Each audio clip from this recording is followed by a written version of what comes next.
Cynthia, I'll start with you. We are introduced to Gloria in season 3. What is her mindset surrounding everything that is going on with Kevin and Detective Bryant in this moment as a mother? Okay. Well, as a mother, it was obviously very easy for me to tap into this role because I am the mother of a 24-year-old daughter, Noelle. And, I'm always coming from a place of love and protection. And I didn't have a lot of backstory, to be honest, on why Gloria gave Kevin to Steve, Detective Steve. I'm sorry, Detective Bryant. But I just decided that I did that because, I'm raising a young son. Maybe I didn't have all the tools to give him all the things that he needed, some of the things he just needed to get from his dad. And I feel like as a mother and as someone who has been a single parent for many years, I'm a mom. I know how to be a mom, but I don't know how to be a dad. So I trusted, you know, Detective Bryant to take care of our son, and things kind of take a left turn, and I'm not happy about that. And I don't want to say too much, but I don't want to spoil anything. But for me, I'm definitely frustrated. I'm concerned. I'm worried. I'm all the things that a mom would be when they place their child in someone else's care, even if it's their father. We have two very different personalities on the show. Gloria is very different from Detective Brian. And I'm worried and I'm concerned, and I just want my baby to be okay.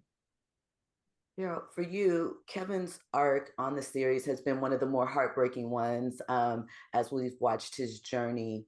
And at this point, let's say we'll start with episode 2.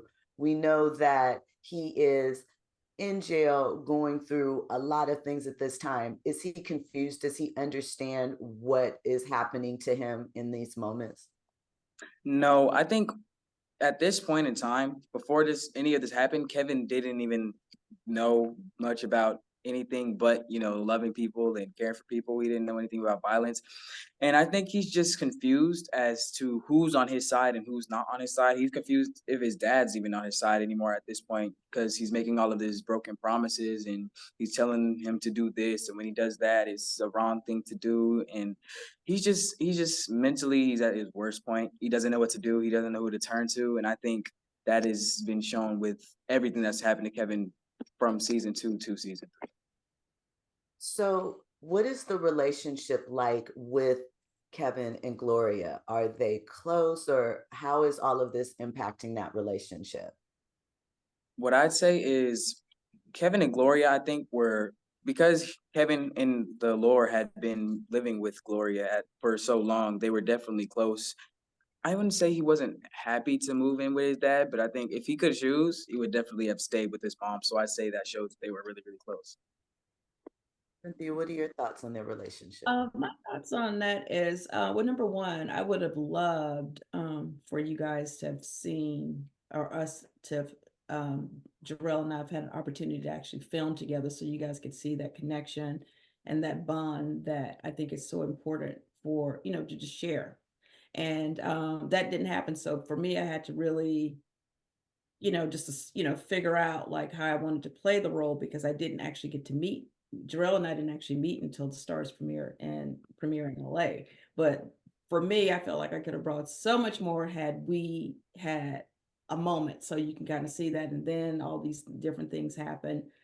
That was something that I felt like was, you know, a layer that I would have loved to have seen be peeled, for you, for the audience. So, for you, Cynthia, what is going from when we meet Gloria initially through, a few episodes in?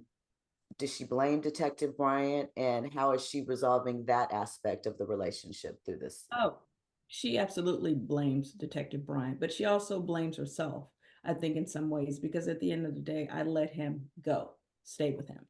And I struggle with that when you guys watch what happens when that happens. I don't want to spoil that part. But I'm very upset with him. I am angry. I feel guilty because I feel like in some way I could have maybe stopped this from happening, maybe, if I had stepped up in a different way. There's a different a lot of range of emotions that I go through because, again, as a mom, I think we often blame ourselves when things go wrong or things don't work out with our kids. So, Jerel, for you, and this is going to air later, we Mhm. ultimately know that Kevin's outcome isn't one that the fans probably would have hoped for. So, what was it like when you found out ultimately what Kevin's endpoint would be? So we actually got a call before we were filming, so they can let us know, like, hey, this is happening. I don't want to just catch you by shock. So when you're reading the script, you're like, what? And so getting the call, I was downstairs. My mom and dad actually called it. Like they were like, oh yeah, no, they're 100%. They're yeah, it's over for you. And so I was prepared for that, and I think I'm just excited to see the fan reaction of it. Like that's just, I mean, I'm sad that I'm not gonna be able to work on the show anymore, but I'm happy that this is gonna entertain the fans, and this is good for the story. And I think if sacrifices have to be made for the story to move along, I'm willing to make those 100%. So, Cynthia, for you and Gloria coming in, and like you said, you didn't actually get to work with him, but all of these things happen that impact her. What do we, with no spoilers, get to see Gloria go through sort of for the rest of the season with the impact of this? Okay. Well, you get to see me um just process the loss of what losing a child is like. I can't even imagine. I have my one and only Noel, who's 24, and a lot of the things that I pulled from to bring Gloria to life was, what if this was Noel? What if Noel went to jail? What if if she's with her dad and this happened? What if Noel, something happened to her? What if she died? And how I would feel, how that would break me as a mom, how defeated I would feel, to how helpless I would feel to not be able to have stopped something from, like, this happening. It's a sad place, and my heart goes out to anyone out there who's lost a child. And anyway, no matter how old or young, it doesn't matter. It's a different type of sorrow. And I had a good time just bringing that to life. As a matter of fact, in the scene, I haven't seen that scene, the funeral scene that Steve and I do together, but that was a huge scene for me as a new and growing actress. First of all, to even work with Steve, because he's a beast and he's incredible, and I've watched him my entire life. So I was just very honored to even be in the same space with him as an actor.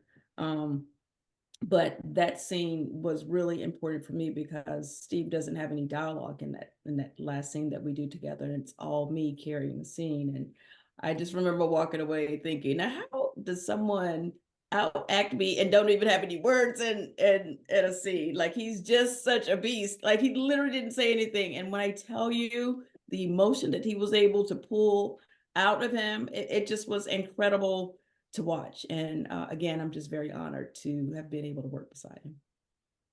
I love to hear that. When you were speaking, it made me think there was an interview with Regina King that just came out where she talked about loss of a child, of a son, and she said, uh, grief is love that has no place to go. And so it sounds like that is some of the emotion that Gloria was expressing in that moment. Can you talk a little bit about loss overall and sort of how we can deal with that, as a lot of people are going through loss? Yeah, the only thing that I can really pull from in my real life is me losing my dad a couple of months ago. And, you know, we were close for many, many years. And toward the end, we were not as close. And I just remember being at his funeral.